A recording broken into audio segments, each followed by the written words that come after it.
This morning, I watched the press conference by the lawyer of the Ammar brothers from the Manchester airport incident.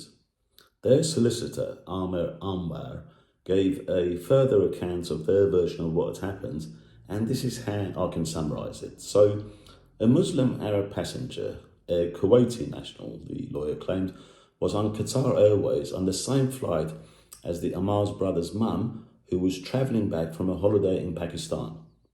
The family alleged the Kuwaiti man held racial abuse at their mother throughout the 7-hour flight, calling her all kinds of nasty names. The mother then told her sons about the abuse she had suffered on the plane when she arrived at Manchester airport, where her sons Fahir and Ahmad were waiting for her. Obviously, the boys got infuriated and started looking for the Kuwaiti man. And it looks like they found him at the Starbucks in the airport, and most likely, judging by what they did to the police, they gave the Arab Muslim man from Kuwait a good hiding too. And to be honest, I would have probably done the same thing as well.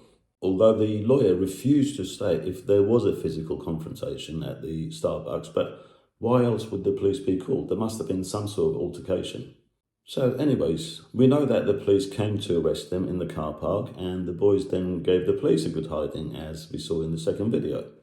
Their younger brother, who wants to join the Greater Manchester Police, God forbid, looked remarkably well despite earlier claims by their previous grifty lawyer of having developed a cyst on his brain.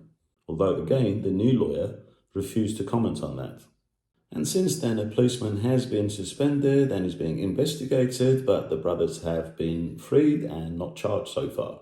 And despite all that, the lawyer went out of his way to be on the same wavelength as the new Labour government and blame the far right and the Islamophobes. I don't know what they've got to do with it from what the summary of the account was, but there you go.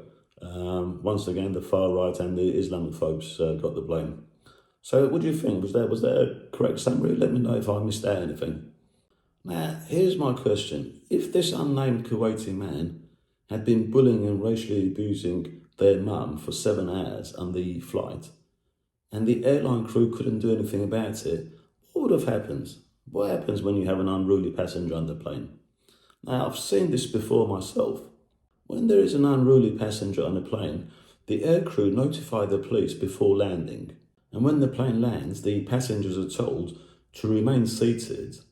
The police then come on board and arrest the unruly passenger. The air crew identify him, they arrest the unruly passenger and then take him away before the rest of the passengers can disembark. Now, I've seen this before with some football hooligans on the plane. I was coming back from Germany and there were some unruly football hooligans, and this is exactly what happened.